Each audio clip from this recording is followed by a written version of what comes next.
이 본 말씀을 통해서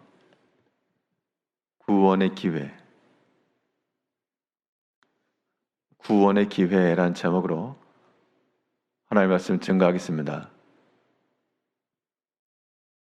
예전 IMF 때 경제적인 큰 위기를 국가적으로 맞았습니다. 위기가 컸지만 또 한편으로는 그 큰 위기 덕분에 국가 여러 일들에 있어서 구조를 조정할 수 있는 그런 계기가 되기도 했습니다. 평상시 때라면 그렇게 움직이거나 그렇게 바꾸거나 하지 못했을 것인데 큰 위기가 오다 보니까 변화를 주지 않고서는 살아남을 수 없는 그러한 지경이 이른 겁니다. 그러면 그 위기라고 하는 것이 도리어 어떠한 새롭게 할 수 있는 기회가 되었다. 이것은 우리 영적인 측면도 마찬가지인데요. 우리의 마음과 우리 영혼이 새로운 질서를 찾아 나가려면 평상시 같으면 우리 마음도 우리의 몸도 움직이거나 바꾸려 하지 않겠지만 큰 여러 가지 위기 가운데 변화되지 않고는 안 되는 그런 상황 가운데 놓이게 되면 우리의 영적 측면 가운데서 이러한 구조가 조정이 될 수 있는 겁니다. 영적으로 개선이 일어나는 가장 큰 변화는 우리가 하나님께 가까이 나아가는 데 있습니다. 몸으로도 그러하고 마음으로도 그러하고 우리가 하나님께로 가까이 나아갈 수 있다라고 하는 것은 우리 삶에 있어서 영적 질서로의 재편이 이루어지고 있다는 것이니까 긍정적인 신호입니다. 그러면 우리 영적 질서를 새롭게 하고 또 하나님께로 더 가까이 나아가며 하나님의 구원하심의 그 은총을 입을 수 있는 그 계기를 어떻게 삼을 것인가? 어떠한 때에 우리가 하나님의 구원함에 가까이 이를 수 있겠는가? 오늘 본 말씀을 통해서 보게 되면 오늘은 이 상한 마음이 하나님께로 가까이 할 수 있는 좋은 기회라 그랬습니다. 마음이 상하였다. 그래서 마음이 다 깨졌다 그런 얘기인데요. 18절 보시면 여호와는 마음이 상한 자를 가까이 하시고 하나님께서 가까이 다가가는 그러한 대상으로 유능하고 탁월하며 뭔가 세상적으로 자랑할 것이 많은 사람을 가까이 하시겠다라고 하지 않으시고 여호와는 마음이 상한 자를 가까이 하신다. 마음이 상함이라고 하는 것은 세상에 대한 기대가 다 깨진 겁니다. 내가 기대하던 것이 다 무너졌고 의지하던 것들이 다 소멸되었으며 더 이상 세상으로나 사람으로는 기댈 수 있는 그런 여지가 없다는 겁니다.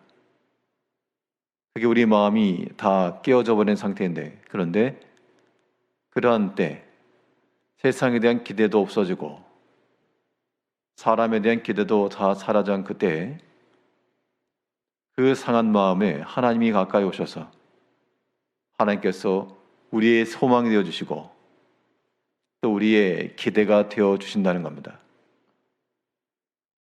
우리의 신앙의 삶 가운데 있다 보면 때로 우리가 예상치 않은 어려움을 당할 때가 있습니다. 어떤 일에 대해서나 혹은 사람에 대해서나 우리 마음이 상하고 또 괴롭기도 하고 또 그러한 일이나 사건을 생각하면 마음이 심히 아프기도 하고 이제 그런 게 마음이 깨진 겁니다. 그런 상황 가운데서는 참으로 하나님 의지하지 않을 수가 없고 세상의 일이며 사람이며 다 나에게 등을 돌린 것 같고 더 이상 내 간청을 외면한 것 같고 그런 조건 가운데서는 하나님을 기대할 수밖에 없는 겁니다. 그래서 마음이 상하였다 혹은 마음이 깨졌다라고 하는 것이 또 한편으로는 복되다라고 말하는 이유가 거기 있는 겁니다. 예수님께서도 그의 팔복 가운데 첫 번째로 마음이 가난한 자, 심령이 가난한 자가 복이 있을 것을 말씀했는데, 심령이 가난하다는 것도 깨어진 마음 상태를 가리킨 겁니다. 깨졌는데 그게 왜 복될까? 세상에까지 깨졌으니까 이제 우리의 기댈 곳이라고 하는, 우리의 나아갈 길은 이제 하나님밖에 없는 겁니다. 그러므로 우리 인생의 삶 가운데서 때로는 여러 가지 길이 막히거나 혹은 내가 나아갈 그 길에 균열이 생겨서 더 이상 나아갈 수 없는 상황이 되거나 혹은 우리 인생의 벽을 만나거나 또 여러 가지 시험을 당하여서 우리 마음이 아프고 상할 때, 그때 우리의 영적 내면에서는 이거는 하나님께로 가까이 나갈 수 있는 그런 하나의 기회다. 내 마음과 내 삶을 조정할 수 있는 그런 기회임을 알고 우리 마음을 새롭게 해야 되겠습니다. 우리가 주께로 가까이 나가는 것이 우리 인생의 복인데, 또 하나님께서 우리에게 가까이 오시는 것도 우리의 큰 복이 되는 것이 분명합니다.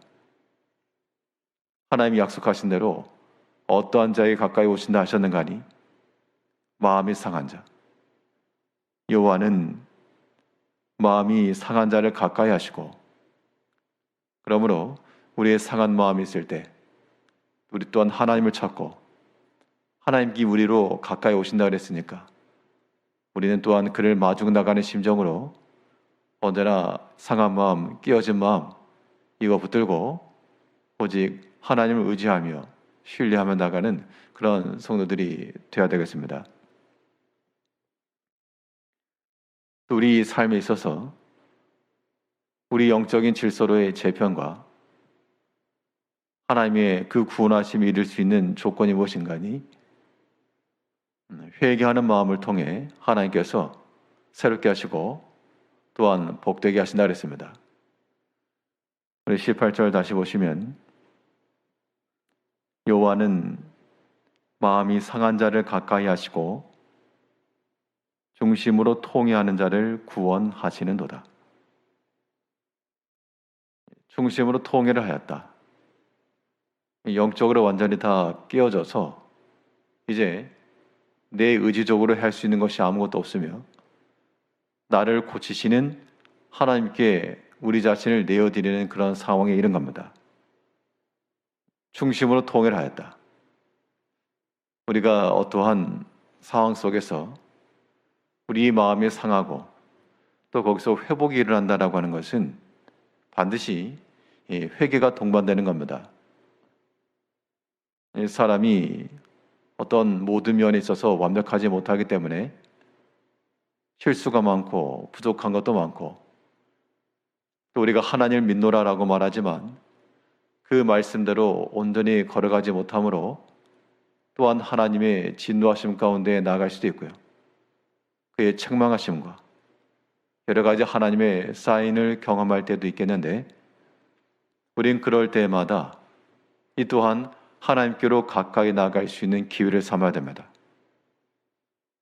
하나님은 참으로 자비하셔서 그의 말씀을 지키고 순종하는 자를 기뻐하심과 동시에 마음이 떠나고 악을 행하며 하나님께로 가까이 나오지 아니하는 자들을 심판하시는데, 그러나 그와 동일한 조건으로 하나님의 공의라고 함은 회개하고 돌이키는 자들, 그의 잘못을 인정하고 새 마음과 새 행실을 갖고자 하는 자들을 외면하지 않으시고, 또한 그들에게 은혜와 하나님의 구원을 주시는 것이 또한 구원의 이 공의로우신 하나님의 속성이 되는 겁니다. 그러면 우리는 우리 인생의 삶 가운데서 어떤 일이건 하나님께 가까이 나갈 수 있는 기회를 삼아야 되겠는데, 하나님께서 우리에게 주신 기회를 따라 말씀 안에서 온전히 순종하여 그를 기쁘시게 함으로 하나님의 구원함에 이르시고 또 우리의 모든 악한 것과 우리의 모든 부족한 것과 우리의 죄악된 것이 드러났을 때라도 참으로 회개하는 마음으로 그 중심으로부터 통회하는 마음을 가지고 하나님 앞에 사죄의 은총을 구하며 또한 우리 자신도 죄 용서를 해주고 예수님께서 말씀하신 대로 우리가 죄를 사하지 않으면 하나님께서 사하지 않나 했으니까요. 우리 마음 가운데 모든 것을 용서하고 은혜를 베풀고 회개하고 돌이키면 하나님께서 그 마음을 또한 외면하지 않으시고 그 참으로 통회하는 자들, 상한 마음, 그 마음을 또한 회복하시고 새롭게 하실 것이 분명합니다.